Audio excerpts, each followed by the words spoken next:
Duminică 18 mai, la Cehul Silvaniei a fost organizat un concurs de bograci. Pentru prima dată în acest an, locuitorii din Cehul Silvaniei s-au întrecut în măestria preparării tradiționalului bograci. În concurs au intrat 7 echipe care au curățat, tăiat și pregătit toate ingredientele necesare acestui fel specific locului.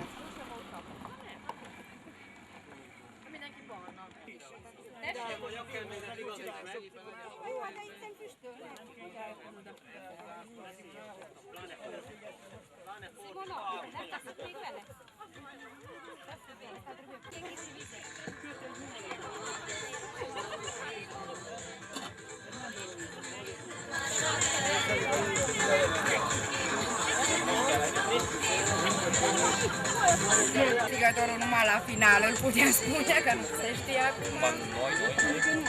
Noi am vrea noi să câștigăm. Suntem optimiști, noi suntem câștigători și dacă nu, ăsta moral. Am participat la... Am participat. Nu contează chiar participarea, distracția.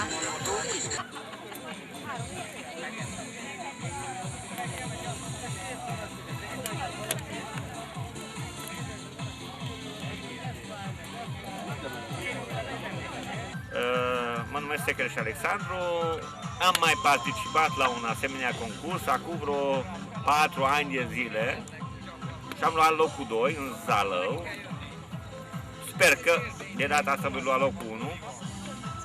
Sunt convins că ceea ce fac eu este indiscutabil mai gustos, mai frumos, mai aspectos decât fac colegii mei. Și bineînțeles că sper că voi lua locul 1. Trebuie să pui suflet. Dacă n-ai pus suflet, toată munca e în zadar. Să fiu bine.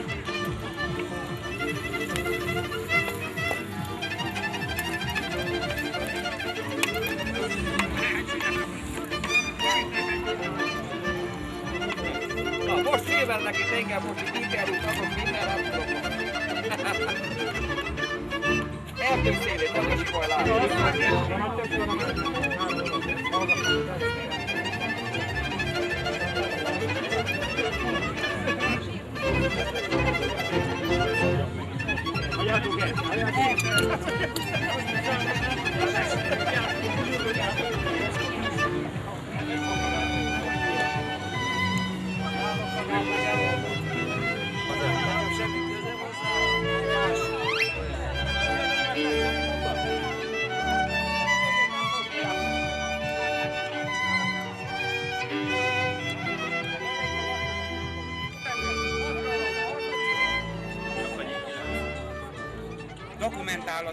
În rețeta tradițională intră câteva cepe, morcovi, ardei gras, roșii, carne, preferabil de vită, cartofi, piper, sare, pătrunjel verde și puțin ulei. Un bograci reușit are și foarte multe secrete pe care numai adevărații cunoscători le știu și se pregătește întotdeauna la cea 1.